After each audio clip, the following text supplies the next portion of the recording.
Very.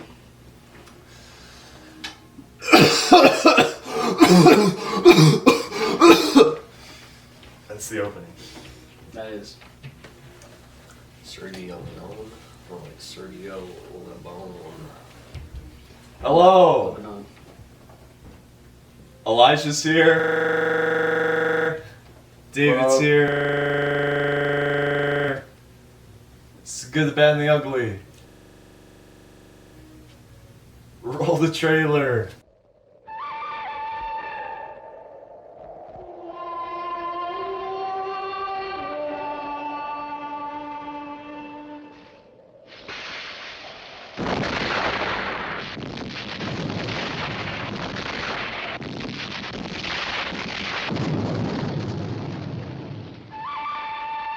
The good. The bad. The ugly.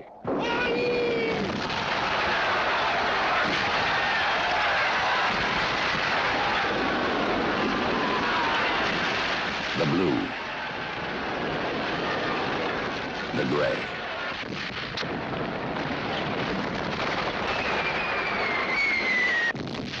The Civil War.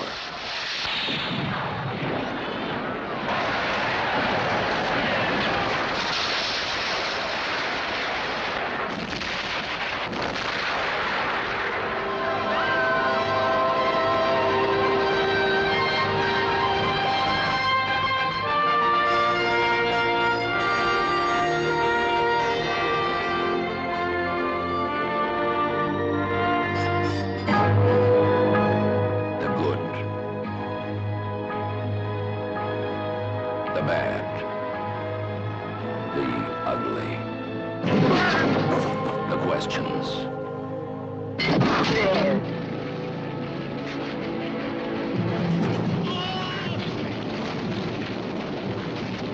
The answers.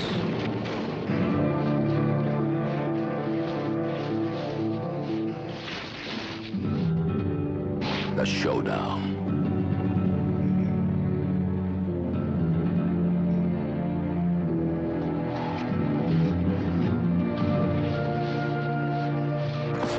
The reason. The goal.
Excellent. Now we can begin. Wonderful. This is when it turns out it was all a scam and you're just locked in the basement. But at least it's David's basement. At least it is. It's pretty comfy down here. We got gelato down here. We're good. We got gabagool down We here. got gelato. That's it. Okay.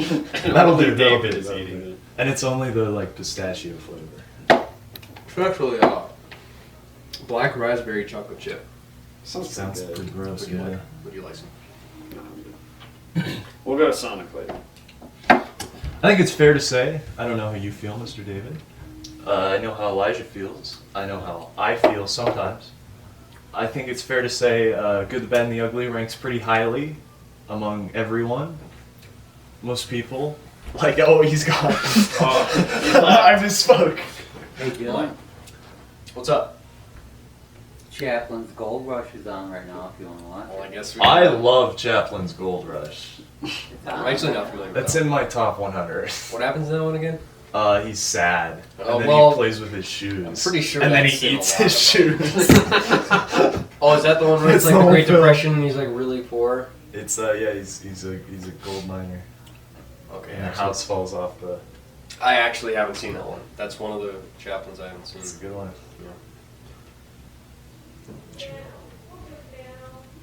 I didn't say anything. Alright. You didn't catch that. Gains too low. Anyways, I think it's fair to say everyone really likes it, not just among us. I think it's pretty highly regarded among everyone. No, in general. Among Uh, us. Yeah, I think the way you just watched it, so you'll have to help me with this. But I think the way we'll do it is kind of just go through the story and break down scenes and characters and stuff. I don't know if we want to start overall now or do it at the end. Favorite Right. scene? Do it To go right. bath scene. And we know why. It's very important that happened. When you need to shoot, don't talk. That actually is a pretty good line. It's pretty You know he put that in there just so we could write that line. But it is a good line. It's a good line. He's Yep. Italian. It was probably sciutto, donto, taccolo. Yep. Okay. As a spaghetti western, it's good. And beyond being a spaghetti western, it's still good. good. Yeah. It's still pretty good. It's not just a spaghetti western. If you haven't seen it, watch it. Here's a quick plot summary to get everyone in the mood. While the Civil War rages between the Union and the Confederacy, three men, a quiet loner, a ruthless hitman, and a Mexican bandit, come to the American Southwest in search of a strongbox containing $200,000 in stolen gold. I will say it is pretty interesting how he almost gave a fair light to both sides of the Mhm. war by just highlighting how horrific war is in general and not demonizing either of the armies. I think that's something that's not brought up a lot because I don't think a lot of people think of it as a war movie, but it largely is because 70% of the film is about the Civil War conflict. They become directly involved in it. They're always affected by it. They're looking for gold stolen by a Confederate soldier. The bad is a Confederate general. Buried in a cemetery for fallen soldiers. Yeah, so I don't think that's brought up enough. It's not just a Western, like it crosses, I think, pretty well into other genres. I think the bad was actually a Union soldier. Maybe. Because remember, it's the scene Yeah, they where were in a Union camp. Yeah, Yeah, that's right. so- Yeah.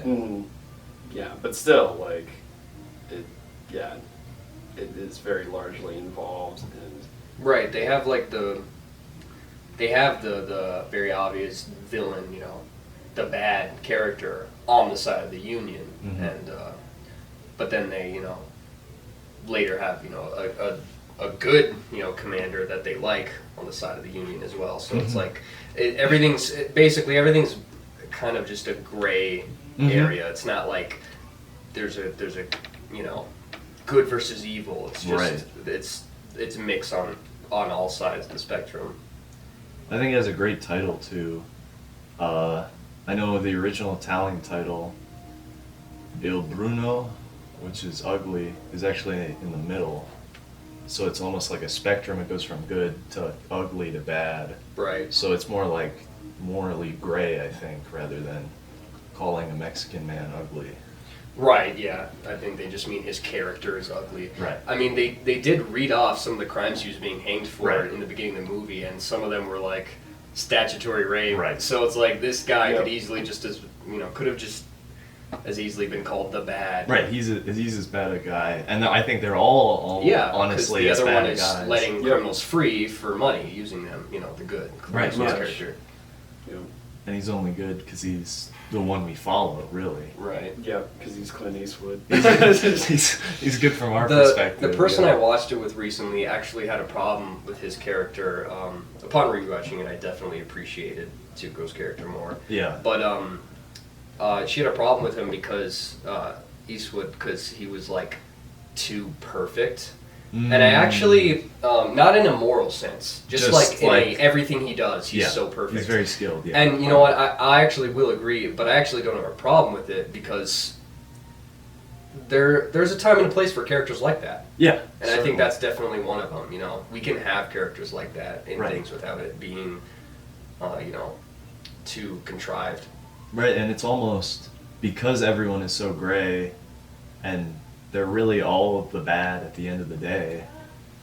It's almost like having him be so skilled that's our justification for him being the hero. Yep. It's just he was better than everyone else. Yeah. Not that he Yeah. was a good person or anything.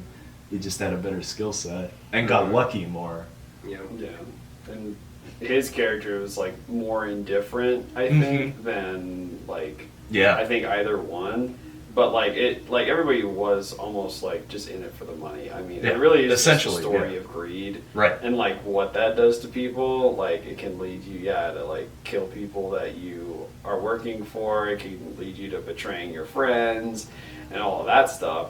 So yeah, and like everybody was after the money at the end of the day, and it's probably what makes it so great because it's Yeah. really just a study of who are people, Mhm. you know.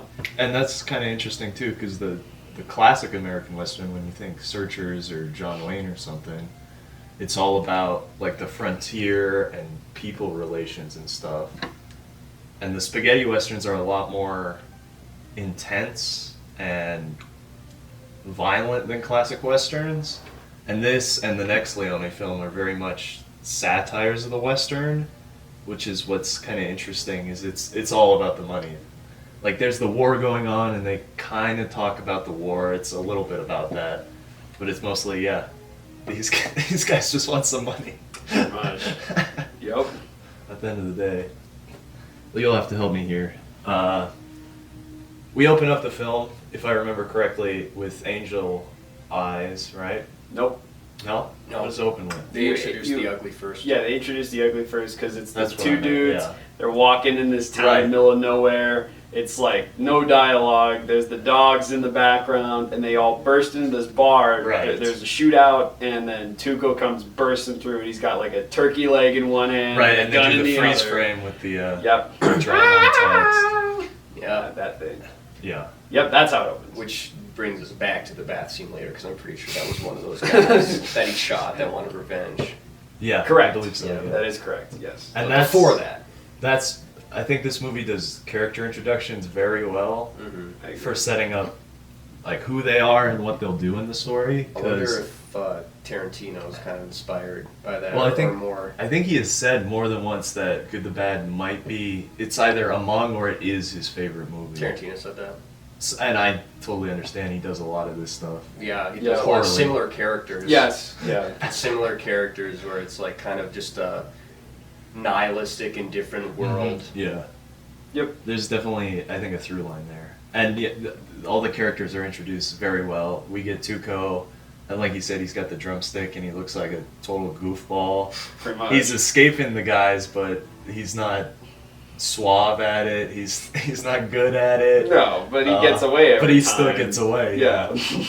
And I don't remember what our freeze frame on the good is.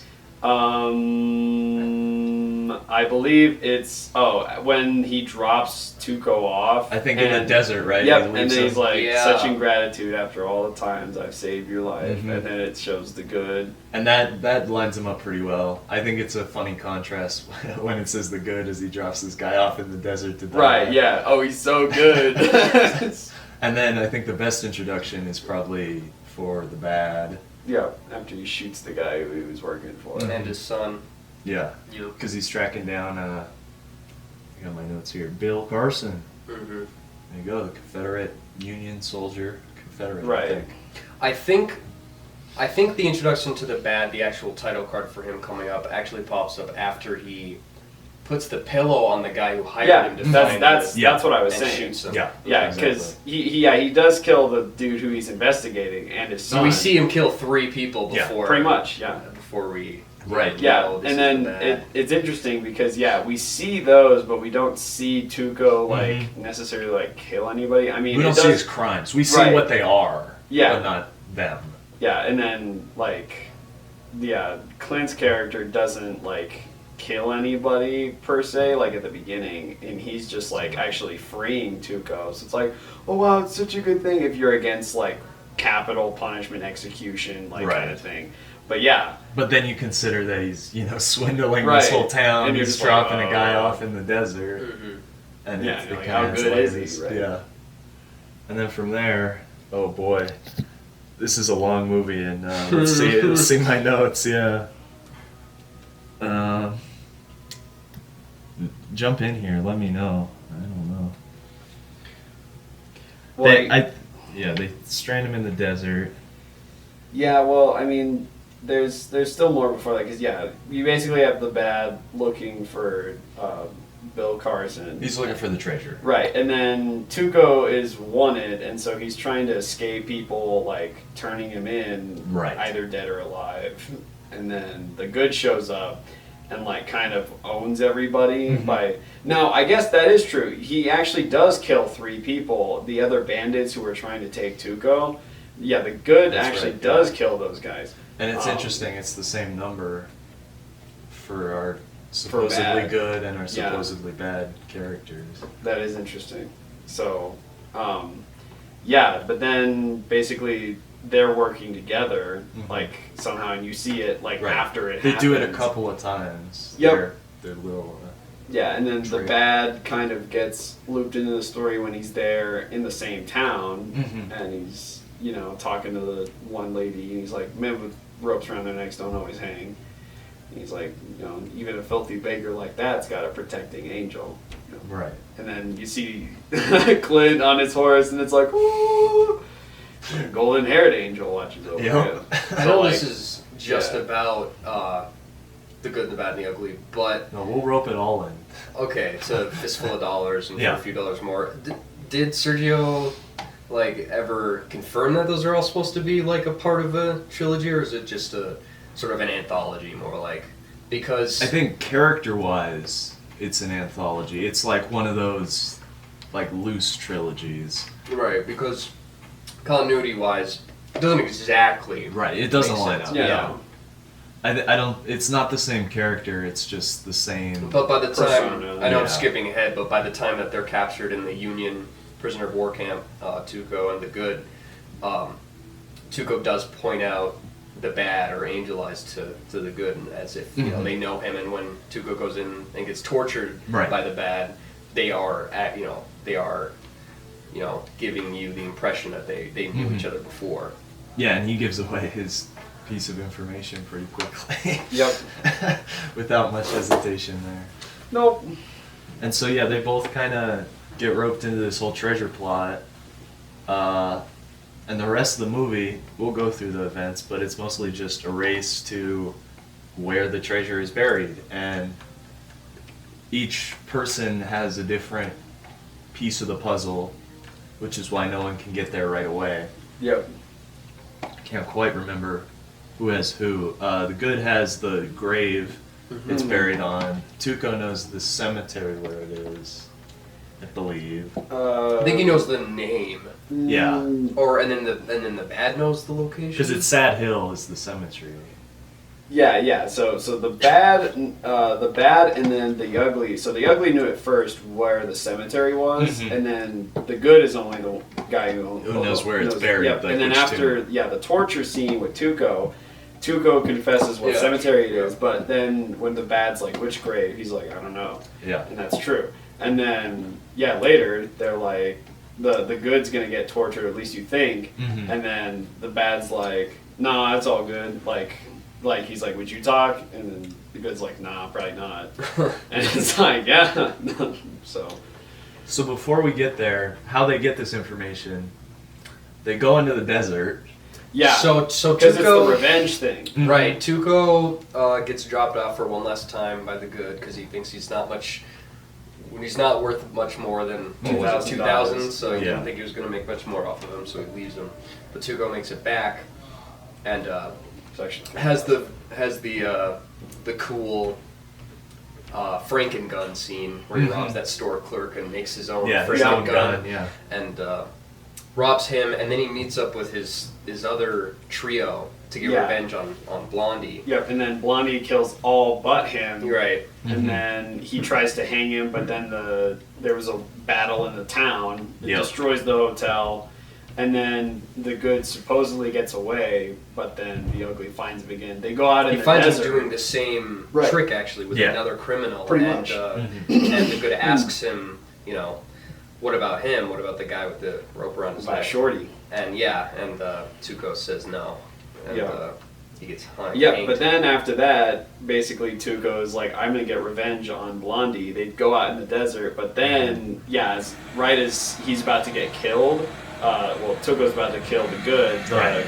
cart rolls up Caravan with comes by, Bill Bill Carson. Carson. Not Ben Carson. Not Ben Bill Carson. Carson. Bill Carson in it. And then that's like the big inciting incident. Right. Because before that is all just character introduction, which is Yeah. epic. Yeah. But yeah, you don't get the like inciting incident until that. And this is moment. like, like probably 45 minutes into it. I would say it's probably an hour into it almost. Yeah. Yeah, so then Bill gives each of them their piece of information. They try and get water to him, make him survive. He ends up dying. And then the ugly wants Blondie to die, but now he has this information, so he has to Right. save him and give him the water. Yep. And then he takes him to the church to get healed. Mhm. And He wants to meet his brother, yep. Tuco's brother, who's a monk, Pablo. Yeah. and tells him, is it both their parents, or that just the mother had died? Someone had died in the family. I think it was both. Yeah.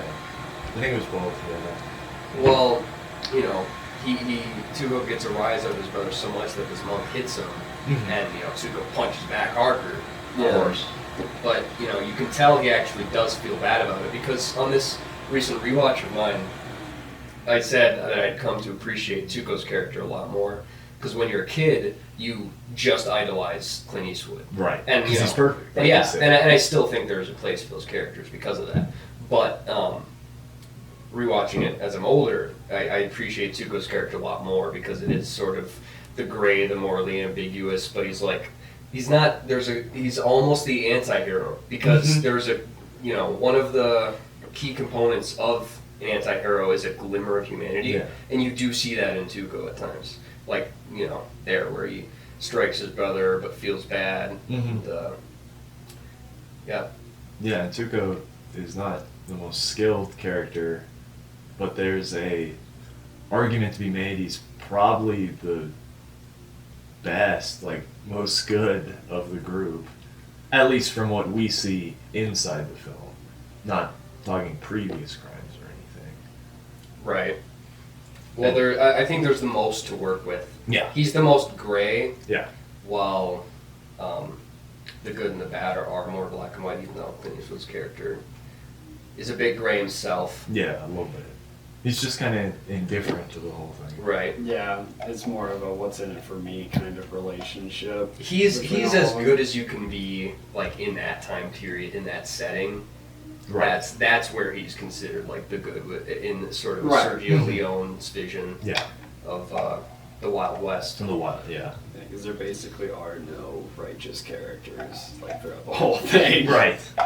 And so eventually Tuco and Blondie kind of decide to team up more or less. I think Tuco gives away the name of the cemetery, and then Clint just goes, "No, I don't know the grave." Well, I think they actually, wait until- he lied Yeah. because he told him it was Arch Stanton, but Right. it was actually the grave next to Arch Stanton. Right.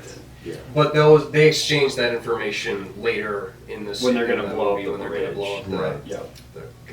the conflicted bridge. Yeah, but it's always like a lot of tension throughout the whole thing because they both want to know because they're both after the money. Right. And they And- want it for themselves. Right, yeah. And then what's great about the ending is then they're the only ones left. Mhm. And then they like split it up, but like the ugly still gets like the short end of the stick a little Yeah. bit. He definitely does. I would argue in defense of Clint's character that he deserves it because of the amount of times that Tuco was willing to betray him and Mhm. almost. He does quite a few, actually. Yeah. Yeah. Like, I love the moment where after they cross the bridge and Clint gets his famous poncho Mhm. from the dead Confederate soldier, and Tuco takes off the cemetery in the horse. Clint lights the cannon with his Cigarette. cigarette. Yeah. Yeah. Yeah, so That's pretty what comes next? Right after Pablo, I think Basically, yeah. it's almost the Union. Clint is healed, yeah, and then basically he was disguised as the Confederate soldiers because Mhm. that's what Ben Carson Was. or Bill Carson. Jeez, So I now- can't stop saying Ben Carson. So Bill From that dead Carson, carriage. yeah. Then basically, because it's a war. The church is for only like soldiers to be healed. Right. And so the ugly dresses up Clint's character as a soldier As as the- well. right. So then they go off after Clint has been healed, and they run into the Union Yep. because they look great from far away, but they're covered in dust. Mhm. That's what And makes they- that yeah, they moment wipe so it great. off, yeah. Yeah. Then it cuts to prisoners of war camp Mhm. for Confederates by the Union. Yep. So that's kind of the next scene. And that's kind of where the ugly comes back. And we talked about this already pretty much. Torture, half the information gets given away. Another half is still just kind of in. But for part of the travel, this is where Blondie and the ugly get split up, and it's the good and the bad that are Right. traveling together for a little while. And the bad brings along his own, muscle, 6 Mhm. men or something. Yeah. And once they reunite, it's Tuco and the good that take out all those extras, and the bad Mhm. disappears for the rest of the movie until that. Until the very end, right? Right. Yeah, and then we're forgetting like While there's Tuco's not- alone, he's getting escorted around by that big Union Yep. soldier that tortured him. Yeah. And he's probably on his way to be executed or something. I don't know, but Right. he gets the best of him by pushing him out of the train, and then he Mhm. has to cut the handcuffs Yes, by waiting yeah. for another train to drag the big fat guy's body. Yeah. It's brutal He likes scene. big fat guys like that because the bigger they are, they make a louder sound when they fall When the over. train hits, Yeah. Sometimes they never get up. But we're also forgetting about the scene where the bad is kind of on his own. He's hunting for Bill Carson. Right. And he finds His like Bill's girlfriend. girlfriend, Yeah. right? And then like kind of abuses her on He thought it was screen. about to be another Sergio, Leone classic rape scene. but yeah. he just smacks her around. Yeah, just a 1-2. Yeah. So we're forgetting about that. But yeah, because kind of the main story is around Tuco the whole time. I mean, we start with him, Pretty we end much, with him. yeah. So he's like really the main character in a way. Mhm. Right. But That's why he I mean, gets the good is, and like, the always ugly there for the most in the part. Yep. English title. Yep. He is and the ugly.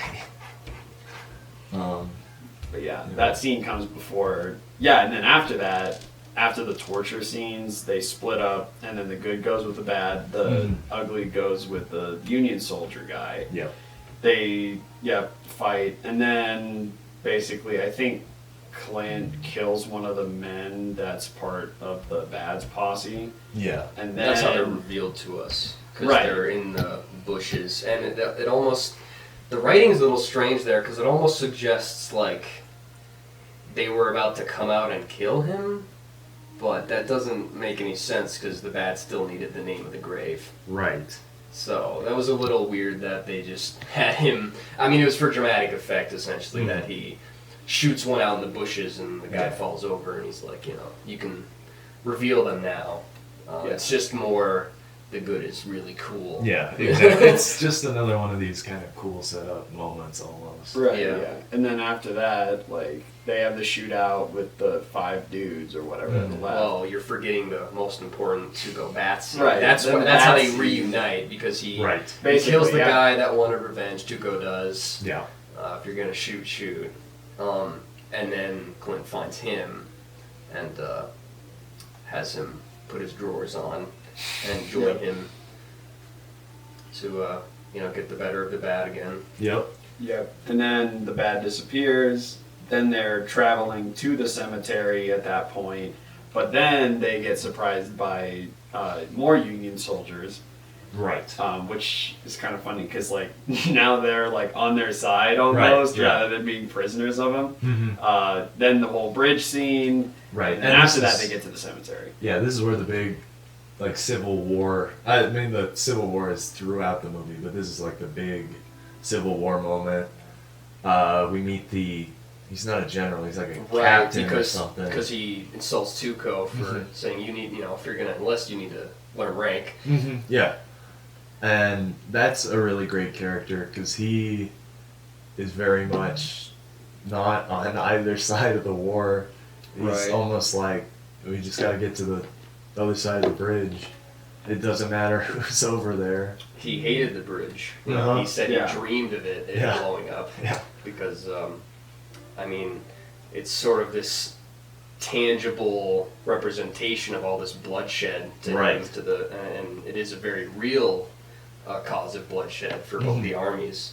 Yeah, and so because Tuco and Blondie are both trying to get to the other side to get to the cemetery, he kind of recruits them to essentially blow up the bridge. Because they're not, because it's forbidden for Right, both the either army armies. can't blow it up. Right. But they're Sort an of independent mercenaries. party, Yeah. Yeah, besides they couldn't even get to the other side because of the Because Confederate of the- army over yeah. there. So yeah, they had way more incentive to do that rather than just like, oh, let's help these guys out, but it's Right. both and. Yeah, it helps both people. That's why they do it. They're not good people. Right. So they go over. We get a very classic bridge explosion there. We get the poncho as mentioned, and then they kind of set off again. Then they're right at the cemetery Mhm. because yeah, as soon as like Clint lights the cannon and then it blows He up. gets blown into a grave. Yeah, Or the- yep, to and the that's the headstone. cemetery. Yeah, it's a match cut. Yeah. Yep, and then he runs around the cemetery, finds Arch Stanton, digs it up. Right. There's nothing there. The bat is there Yeah. suddenly, and then it's the famous Standoffs. three-way standoff. Right. And that goes on, as Carl said, for 20 minutes. Yeah, pretty much. I think that's what his review was. And finally, they go to shoot. The good takes out the bad. Tuco thinks he's going to take out someone, but he doesn't have any bullets in And, his it was Yeah. established during his robbery of that store clerk when he makes the Franken gun. It was established that he's actually a very good shot. Yeah. He was able to take out all three of those Mhm. targets with one respective bullet for each, and so the good might not have been able to get both of them without having Right. unloaded Tuco's revolver beforehand. Yeah, Mm-hmm. and I think another reason like the good is idolized is because he is just kind of a smart aleck. He is, And like he's, maybe I don't want to say wise, but more intelligent Mhm. than He either thinks of ahead, the others. yeah. Yeah. Not that the bat isn't smart, but as established in the very beginning, like Tuco is just kind of a goof. Yeah, And like, he's very skilled and he will kill you, but like he's also easily outwitted Mm-hmm. in a certain way. And then that's almost the most morally good thing the good does in the movie is take out his bullets. He's like, you don't want to be a part of this, essentially. He's almost helping Tuco out there. Well, yeah. I mean, he definitely. We're definitely left on the ropes with him after he splits the money with Tuco, Mhm. but has him stand up on the On the cross, noose, yeah. and have the noose placed around his neck. But he does do the smart alecky thing and Mhm. shoots him down just like in the Right. beginning. Yeah, so he sends him out with his gold coins and a noose on his neck. And then, yeah, he shoots him down, and we get a pretty great last freeze frame shot there as the gold coins are falling on him. Or the gold, I guess. That's more or less the end. Yeah. So overall, what makes it work so well? There's one thing that I think is pretty clear, and I would have said a couple months ago, this probably has the best film score of all time. True. I did want to say something about the music for at least the bad. 'Cause Mhm. his music I think stands out. It's the most unique of the movie because each part kind of has its own theme. When it gets to the Civil War, it has its own sort of like soldier Drums, hymn. yeah. and the soldier humming along with it, and then when it gets to a climactic, triumphant part of the movie where they're all together, it's the classic. But with the bad, there's a couple unique parts in the music that I didn't really notice anywhere else. Is when he finds Bill Carson's girlfriend and beats her up. There's like very shrill violin, scary violin music, and I didn't hear that anywhere else. And then there's also when he finally meets up with them again in the end, throws his shovel in at them at the grave. Sort of organ music starts playing, and organ starts playing, and that is kind of, I think, very thematic to him as a character because organs, you think of funerals and churches and death. There's kind of with organs, it's a sort depressed, of a morbid attachment. Yeah. And with his character, he's like a morbid character that death surrounds him, especially. Yeah. And yeah, I think more than probably the movie itself, I think everyone knows pieces of the score. Yep. Everyone knows the everybody knows that. Yeah, even those that haven't seen the movie. Yeah, will it's so recognize that. ingrained, yeah. And I think a lot of people, whether they know it or not, would probably recognize like Ecstasy of Gold or even the trio. Yep. If it started to play, they Might pick up. might pick up, yeah, even if they haven't seen it. Elijah, let's hear your thoughts. You're the music master here, so.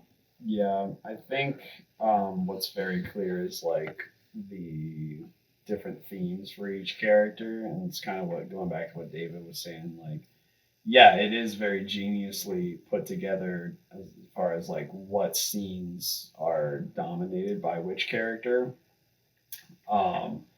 And then like it's really unlike any score I've ever heard because it's not necessarily like a whole orchestra for all of it. Like a lot of it is also like just guitar or piano, and then sort of an opera like vocalist at the very end. I think one of the best moments of the musical score is the Confederate band during the torture scene. Like I think that is just like absolutely great because like it is just like a small band of musicians, but it works really well. One of the flute players starts crying. Yeah. And you get the you just get the zoom in on him too. Right. And then he's like, "Play that, fail you." And he's so upset. It's great. But no, I mean, it's all just extremely well done, and it fits the flow of the movie really well. And the returning themes like also come when like there are big travel scenes, like when to fill the hunting landscape. down, like Clint, like looking for the cigarette butts and all these fires everywhere. Like, yeah, I think that really works. Till he finds the one that still has the cherry left in it. Yep. Yeah, and I don't know, like that's part of what makes the movie work so well, but I think there's also a lot more to it. Oh, yeah, 'cause certainly. it's not just the score. Right. Can't think of like an example of like something that like the score is the movie. I mean, I'm sure that there are examples of that, like where the score is just like so iconic, but the movie's like very average. Probably like Interstellar. That's I like Interstellar, but I would say this. We gotta wait till we do the Christopher I'm Nolan sorry. one to bring this up. I'm just giving you an example. Yeah, from yeah, my yeah. personal opinion, giving you an example of what you're talking about. I think a lot of those probably big blockbusters have that better score. where it's like the score very much holds up the movie. I can't think of an example either at the moment. I'm sure if you gave me time, I'd think of one. It's like Beverly Hills Cop. Axel F is the best thing ever made. I want to say like Avengers or something, but the Right. score for that's not even good. Yeah. Nah, it's Pretty average. I mean, it's like it's composed nicely, but Yeah. it's because you had a whole full. yeah, and I Right. guess you could say like maybe Star Wars is a little that way. Certainly, yeah, the farther you go along, it's more the showy visuals, and then the score is Right. what elevates the visuals from just. Yeah, and I think like especially in video games, like that's a Mhm. huge thing because a lot of video game scores are absolutely amazing, but the games themselves are Right. very meh. Yeah, I think it'd be easier to find an example Yeah. there. But anyway, like I think what also makes this movie really work is the characterization. Kind of what you mentioned like earlier, Dylan, was just like they know how to establish a character as well as the motives that all of they have. And I think the clearer your story is, the more likely it's going to succeed. Yeah. And I think we have a big problem in the film like industry in Hollywood right now of making our stakes too far for most people to understand. And while like and while right now like most people aren't gonna run into somebody who's like $2,000 in gold or $100,000 in gold, like people still understand like the need for money, Right. And I think It's that's very what, basic, yeah. makes it very basic, easy to understand, and also like somewhat relatable in a way. It's just like, oh, I gotta get this money or else like I'm not going to survive. Mm-hmm. And like I think it is a bit of an art of survival. I mean, greed is number one For sure. our characters here, but like survival's probably number two. And then just like owning each other is maybe number three. But like everything is very clear. It's like, all right, we've established these characters for a whole hour. We know who we're dealing with. Right. And now we run into Bill Carson. And it's like, oh, now there's some incentive here. And so I think that's what also makes the movie work really well. Yeah. I think, there's definitely a lot that works for it. Just back to the score. It's composed by Ennio Morricone, who died last year, I think, right? I think so, Maybe yeah. this year. It's sad. But yeah, the reason it's so unique for all the spaghetti westerns is people, I don't think, realize these were fairly low budget films. They're made in Italy on, a nothing budget compared to Hollywood. And so Ennio Morricone got paid like $10. I don't know what his actual salary was, but he couldn't hire this big orchestra. He couldn't hire a choir, so he pulls out his dirty guitar and writes some lines on it, and it fits the movie perfectly. And I think a lot of people at the time wouldn't have gotten it, but now that's the sound of the Western. Is you hear that? Pretty much. The rolls on the guitar. The muddy guitar. And back then, people would have thought of Western scores as these big string scores, because they're classic Hollywood movies. Right. But these days, that is very much what we think of. We probably think of Good, the Bad, and the Ugly score.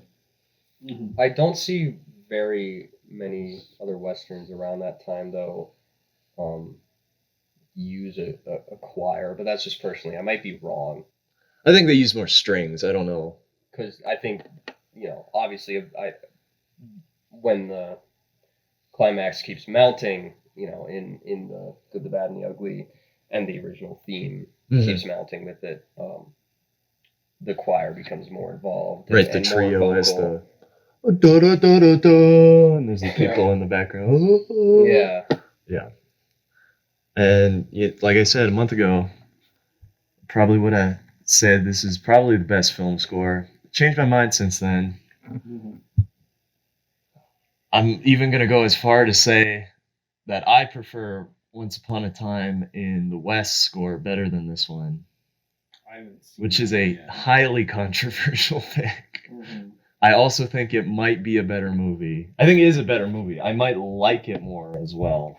Oh, okay. Right, because there's a big difference between like it's a well done film and I just like it. Because the biggest part of this, I think Leone started out making like Colossus of Rhodes. He made like weird stuff back a while. Then he picks up A Fistful of Dollars, which is ripped largely from Yojimbo from Kurosawa, and I think he got sued for it. Nice. But that kind of sets a new Western standard. Because the Western's kind of dying out mid 60s or so. This is 62, maybe 63, and it's hugely successful. The next year, 64, I think, he makes For a Few More Dollars, which is, more or less the same movie, but he kind of makes the characters more complicated. He plays with everything a little bit. Again, hugely successful. So this is 66. And this is the first time we really see him take it to the limit that he can use. Because this film was largely panned upon release, I think, by a lot of critics. So they said, oh, it's too violent. Oh, it's too, graphic. Oh, it's so over the top.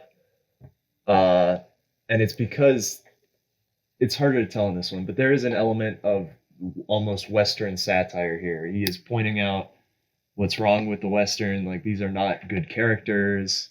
They're cool, and we can go, wow, that guy's cool, but he's not a good guy.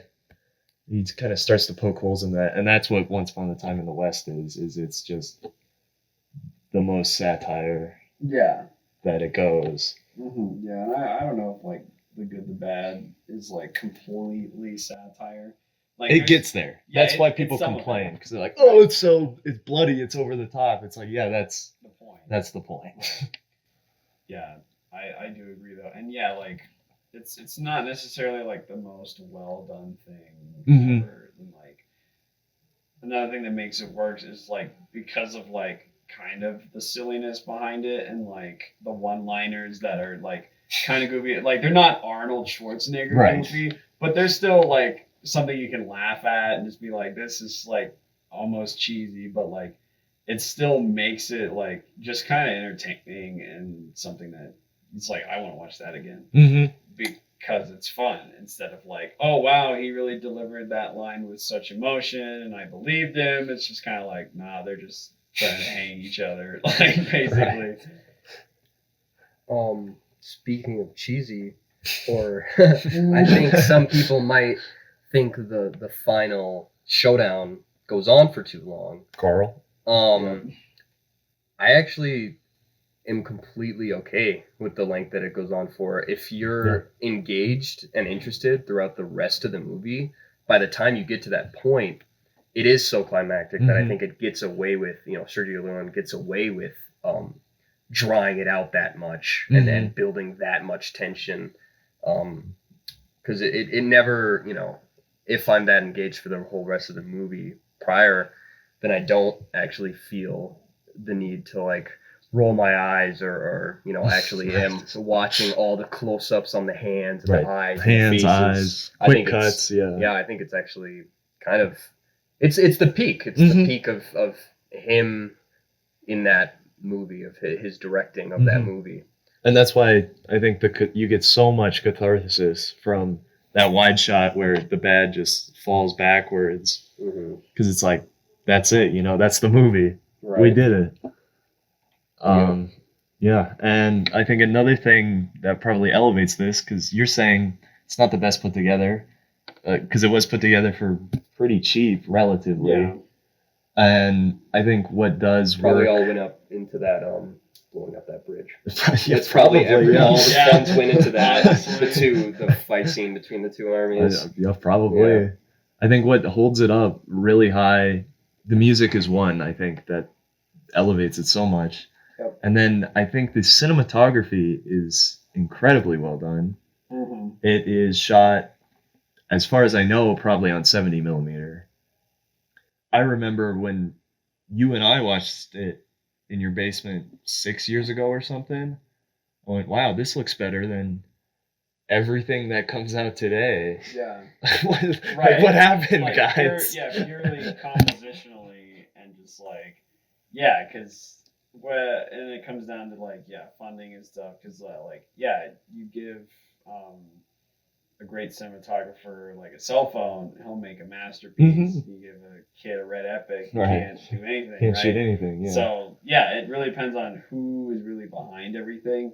And I think there's a bad rap given to people who make low budget films, but Yeah. like if they have real talent and skill, then like they can make a really nice piece of art Mm-hmm. rather than just like, oh, it's all budget and like Right. that kind of thing. And I think budget does add and take away certain things from a film, but it's not the end all be all. Right. There's always something to enjoy in all the frames. Mm-hmm. I never got bored with any of his shots. Right, and you hate deserts. Right. I actually do hate most. I hate desert scenes. I think most desert scenes are boring desert settings. I'm not all that hype about Dune, but I never read the Never book. cared. Yeah. Never cared. But I think the whole sequence of him of Tuco leading Blondie through the desert Mhm. and tormenting him that way, I thought it was all very, very well done. The makeup in that movie is pretty good. It is, too. yeah. They got calluses and scabs just right. They did. They mastered it. Yeah, really. And there's something to be said for that too. I don't know. Let me look up who did actually write the script for this. Was it our boy, Mr. Leone? He was part of it. Okay, so there's like 10 writers. So who really wrote it? Who knows? Yeah, right. The point is though, like this is, if you watch the director's cut, it's what, a 4-hour movie essentially. Yeah, and the director's cut is not, or the extended. Extended, yeah. yeah. Very good. I think they're equal, honestly. It's fine, but it takes away. But the point is, even without that, it's, I want to say 3 hours, 20 minutes maybe, Yeah. like the theatrical. And, it is paced perfectly. Right. Every scene needs to be there. It goes from one scene to the next. You're not disinterested. When there's 20 minutes of cutting back and forth to people's faces, you are fully invested. And it's not wasted, That'd be the complaint I think most people would have of going, oh, it's a 3-hour Western. It takes so long. But no, it goes, it moves. I think it passes pretty quickly because Yeah. it is fun. It is engaging. It's well shot. It's got great music. And then the performances, I don't know if you want to speak to that. I they're all think pretty everyone has, even all the minor characters like Pablo, like his brother, and like Mhm. that captain or commander or whatever, the Union, that hates the bridge and gets to hear it exploded before dying. Everyone had such great expressions. It was all very raw and gritty. Mhm. Because they probably are out there in the desert, very hot and sweaty in real life. So it probably wasn't that hard to act that part, at least. Yeah. Because they look it. They're all very sweaty and dirty. Yeah. That's their character, pretty much. They're sweaty and dirty on the outside and inside. Mm-hmm. Yeah, and I don't know if like you would consider this like great acting in the sense of like the range of like, oh, it made me feel a certain way, but like it is great from a certain perspective of just like, again, like these guys are total weasels, and you're just like, oh yeah, I buy every minute of it. I don't question their character's motive or anything. Like, it's all very, very well done and like laid out for me, but it's not like a performance that I would like, want for a serious Right. drama by any Right, it's great means. for the film it's in. Exactly. It's not, it might not be, it's a little silly probably for other stuff. For sure, yeah, and I think like my uncle is pretty torn up about the whole thing because he thinks it's all silly. Does Like, he? Yeah, he's like, nah, Good Bang is just like silly and like. It's like I can't kinda take silly, anything yeah. seriously. It's like, yeah, that's kind of true, but at the same time, it's also like a masterpiece. Right. And it's just like this is a great film for what it is, Mm-hmm. and it's not. Sorry if it's not your most dramatic drama. Like, not everything has to be. Right, that's not the point. Yep. Does he like westerns? I don't know if he's super like into them. He's more of a sci-fi guy, anyway. But I mean, like, Because I feel like anyone who appreciates westerns can definitely appreciate this, even if it is sort of seen as a self-parody sometimes. Mm-hmm. I never really got that though. I just feel that it's the writer's just own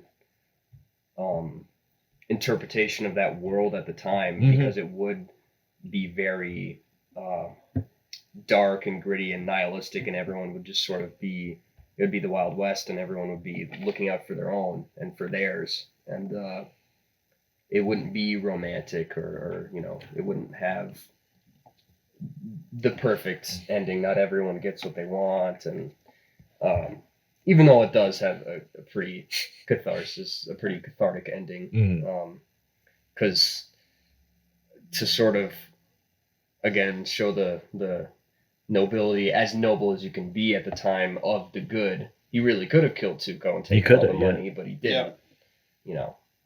He gave him his half, even though he had no real reason to. Right, and that's where the satire part comes from. Because if you watch, there's exceptions, but if you watch a lot of old westerns, it's very, this guy was all good. He's squeaky clean. He's the moral hero, and there's all bad. Yeah. And the West, what it is, it's a bunch of sweaty dudes shooting each other for a couple of dollars. Yeah. And that's I think that's where the criticism at the time came from. I can definitely see the nihilism in those movies, like taken by Tarantino. Yeah. In his. I think there's a lot probably taken here by him. Mm-hmm. I could see. I think a lot of filmmakers have taken a lot from this.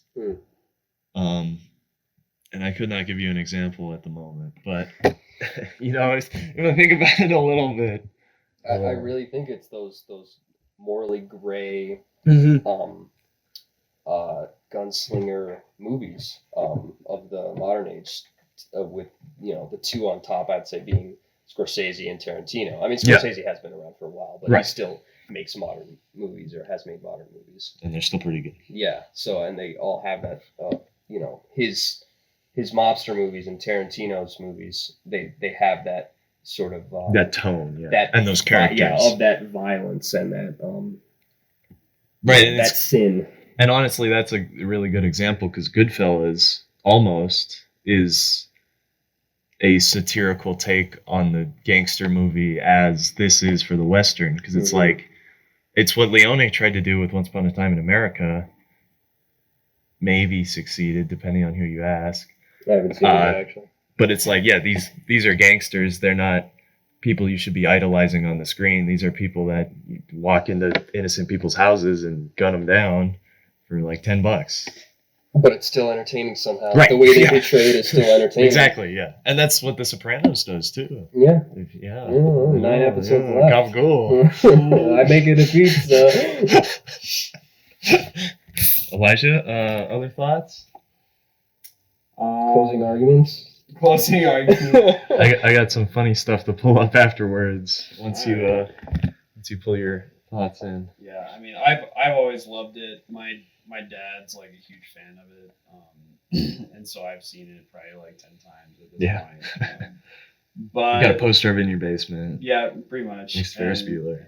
Yeah, like, I mean, it really is like something very unique that I don't know if like you'd ever be able to replicate on purpose. Mm-hmm. Yeah, makes sense. It's one of those kind of lightning in the bottle situations. Yeah, so I mean, but there is so much that you can learn from it. Yeah, basic story, character development, character relation, how to use practical effects in a lot of stuff and special effects. Like that's a big part of it. Cinematography, yes. And I think like we haven't really mentioned the dubbing a whole lot yet, right? But like we could talk about that right now. Yeah, and then like that is something that is like kind of gives the movie more character. It's noticeable, but it's like it's very at well least done. For me. Yeah, it's noticeable, but I don't actually care. Like if I really want to notice it, I will. Right. But if I'm just watching it to enjoy the movie, I won't care. I'll brush it aside, and it'll look pretty good, honestly. And at this point, I'm paying really, really close attention. I'm sure at this point most people know from, I don't know, when did Mussolini come in?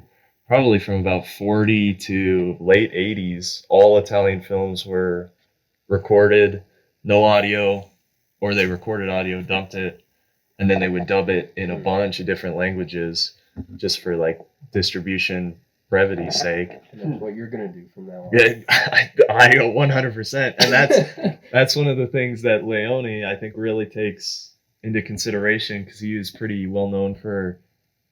He would have Morricone write the score before they started, and he would play the score on set to like time the shots essentially Wow. to get characters like in the mood of the music, and that's something you couldn't do if it wasn't dubbed, and that it works incredibly well with this movie. Yeah. I think it works just as well in most of his other movies. Yeah. Yeah. It's something to get past though. That's probably something that throws people off, maybe. It is still probably one of the better dubbed movies and movie, especially in this Yeah. case. Yeah, overall. Yeah. Yeah. I think all of his movies are pretty well dubbed. I'm trying to think. I never really have a problem with the dubbing. But some Italian films I will, but I think his are very well handled. The Leopard by Visconti does not have good dubbing, but it's fine. Well, any other thoughts before I pull something classic up here? What is your guys' favorite Western? It is a pretty close toss-up between this and the next movie he made, Once Upon a Time in the West. Yeah. And I haven't seen all of them. It probably is this. And I haven't watched a ton of Westerns, like just in general. I have watched Fistful of Dollars for a few dollars more, and those were all right. Mm-hmm. Like, they had their moments, but I wasn't, like, taken back by them by any means. Other than that, like, I don't know if you consider, like, Jeremiah Johnson a Western, per se. It's more like a mountain man movie. It's kind of a Western. Yeah, but, like, that one's also really good.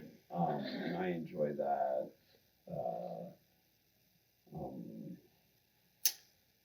Other than that, I mean, there's still, like, Tombstone. Mhm. Tombstone's pretty fun. Yeah. Also pretty well done. But kind of in the similar, more goofy vein. Yeah, for sure. Yeah. And yeah, it's kind of almost like if you wanted, you could think of these all as like in the same universe. Yeah, like, the at same Goofy time. West. Right, Yeah. the Goofy Western universe extended edition. So yeah, I know you don't like deserts. Is this the best Western? It has my favorite desert scene. I will say that. Growing up, it probably was this. Yeah. But more recently, it might actually have to be True Grit. Which the original? I'm or actually the- that's where I actually don't have an answer for you because I think there's things to enjoy in both of them. I actually did like it's Josh Brolin in the new one, right? Or Jeff Bridges. Who as Rooster? Man, I don't know. I thought it was Brolin. Or no, It could be. Josh Brolin I think was the bad guy. Yeah, I the think one with the it's mark. Jeff Bridges is the Yeah, lead, yeah. All right. But I actually liked him Mhm. more than John Wayne. Yeah, I'm not a I John don't- Wayne fan. I don't think. I mean, I like John Wayne movies, but I don't think John Wayne played Rooster right. I think Jeff Bridges definitely did. Yeah. But I think there's things to enjoy in both of them, and I have to say I actually just like the story of True Grit more than The Good, the Bad, and the Ugly, even beyond just the movie and Right. the techniques and all that. But I really do love the Coen Brothers True Grit. Yeah. But yeah. And I've seen a lot of Westerns. We were going to do this discussion like 2 months ago, so I watched like Pretty much. 30 Westerns in prep for it. I didn't rewatch this though, God forbid. right. And yeah, I don't like Westerns. I don't think very much at all. What? Uh, like the classics, like Shane. I will say I like Shane. I think Shane's all right. I don't like Shane. I think it's okay. I don't like Shane. I don't love it. But I think this stupid pull quote the critics always put on like Apocalypse Now, where it's the war movie for people who don't like war movies. I feel like this is kind of the Western for people who don't like Westerns, yeah. because it's very different. Yeah. It's very different from the classic Hollywood. It's very different from even the post after this, because the Western pretty much dies. We have the True Grit remake and Unforgiven, and that's like it after this. Well, there's Sort of. 70s westerns, but Sort of like we've entered like neo westerns in recent it's like the years. neo noirs, yeah. Yeah. What about Cowboys versus Aliens, man? What about Cowboy Bebop? Am I right, fellas? They might like to describe themselves that way sometimes. Yeah, they got as a- western flares. Yeah. Um, And then on the same side of that, they also have a noir angle mhm. too, just because I think they're just inspired in general by By American the media. West. But that's another podcast. Yeah, exactly. Well, we'll talk about that one later. Yeah. I think if you count Seven Samurai as a western, I like that more than I like this. It's an Eastern. I hate when people say that. It's so stupid. Because Leone ripped off Kurosawa for the first one of these movies, and it's clear why. I think he makes better westerns than John Ford. Hot take. Come at me. I don't even like Kurosawa. But if you boys have nothing else to say, I'd like to read some bad reviews people gave this. Let's go. These are all half a star reviews. Really low. And that surprises me because I feel like largely this is a movie that almost everyone will at least Somewhat enjoy. somewhat Something out enjoy. of it, Yeah. It's like maybe 3 stars. Right. Yeah. I think if you didn't love it. I think yeah. people, Yeah. for like a general audience, I think a general audience's main criticism would just be like the length. I'm sure that's what most of these are going to be. Yeah. Here's the first one, half a star. I would like to see the good and ugly parts now, please. a classic review. I love it. So they thought there was too much bad. No, they're just saying the movie's bad. Oh, Yeah. duh. Yeah. That's funny though. That's That is clever. They earned it. They earned it. Yeah. So here's the next one. Again, half a star. No heart. 3-hour-old West movie. Content drier than the desert was set in. Sorry, not sorry, Pete. Who's Pete? I don't know. Is that him? Is he signing it? It's Pete. I don't know who Pete is. One of the half a star again, but they also liked it, so they gave it a like. One of the worst movies alongside Shawshank Redemption and Whiplash. I never saw Man's a Whiplash. real critic. But That I man don't- is a critic. I don't know how you can call Shawshank Redemption a bad movie, even if you. It's don't- not a bad movie. Yeah, so no. I think that has to be just a. It sounds like a shitpost to me. Yeah. Yeah. Here's another one, half a star. 161 minutes of boredom. This movie literally has no redeeming qualities. So true. So true. That's what's great about it. Just And the then characters. here's gonna be this is probably gonna be a woke review here, half a star. The only woman in this is a prostitute who gets beaten up by a man. One of the 3 leads is a racist Mexican character played by a white man. Wait, who? Eli Wallach.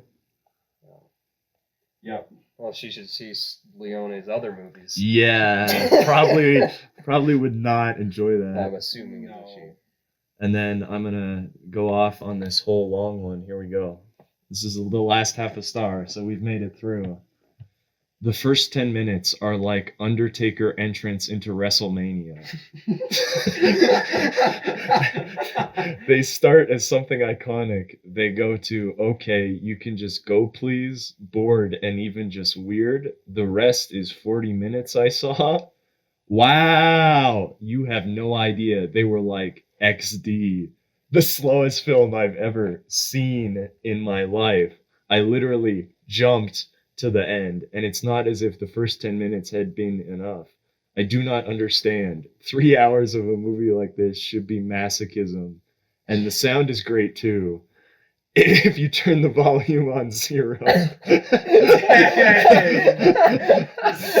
There you go. There it is. Sounds like some people had some bad experience. Yeah, I don't even know how to come back to that. I mean, yeah, I mean, they're just right. I don't know what to say. Yeah, They got us. I mean, that's it. We're wrong. We're just wrong. Yeah, closing thoughts. What makes it so good? Any other comments there. What makes these people so incredibly wrong? Well, definitely, Taste. as we already said, I think the two main things would be the score and Yeah. the characters. Mm-hmm. If the characters weren't so damn good, the 3-hour-long movie would be torture. Yeah. But if they weren't so good, but the fact that they are so good and everyone's performances is so good, bringing those characters to life, it makes it worth it. Yeah, I would agree. I also think the story and stakes and premise, Mm-hmm. it's just like how it's all about greed, like kind of shows you just who people really are. Right. Like, when it comes down to it, I think that it's Yeah. kind of beautiful in a way. Yeah. But yeah, the score, characterization, the one-liners, it's all hilarious. Right. Everything kind of comes together in maybe a little bit of a mess, but it all fits pretty well. And I don't think that this is a film that you should take like too seriously. And I think those people who were given the half-star review were trying to take it too seriously. Probably, And yeah. it's like, well, hold on, it's like not every film has to meet your certain Right. criteria. Not Nor does e- it have to fit ours. Not every film is The Shawshank Redemption and Whiplash. I mean, Right, of course. Come on. If only. Yeah, we try. Well, I guess that's it. I don't have anything constructive to add. That's pretty constructive. Yeah, well, about as much as it gets. I want to know the sound design techniques behind this. I want to meet the Wawa man. Yep. Who's the one? I want to meet the I man. Where are they? So, as we close out and we roll the credits here, what would you say your favorite film scores are? This one. I do like the Lord of the Rings score. Yeah, that's I think probably mine. objectively, that's probably the best film score ever. Probably objective. Howard Shore. But, And I gotta say, Interstellar is one of those. I It's good, actually really enjoy the score of Interstellar, and I like the movie itself. Yeah. But I understand It's people's goofy, yeah. criticism. I don't think it's like out of the park, Right. especially compared to Noah's others Yeah. previous films. So that's probably one where the score outdoes the movie itself. Yeah, I can see that. I think a lot of movies that are about historical events have pretty underrated scores. Yeah, it tends to be, Sometimes yeah. they can be pretty good. Like, I don't know. Rocky. I know John Williams kind of steals from everybody. Yeah, for sure. He still writes like good stuff. They fit, yeah. Yeah, and I think there's an art to like just fitting the movie as well as just being good on its own. Right. So that's what I think. So you can write good music, but if it doesn't fit the film, who cares? Pretty much. Yeah.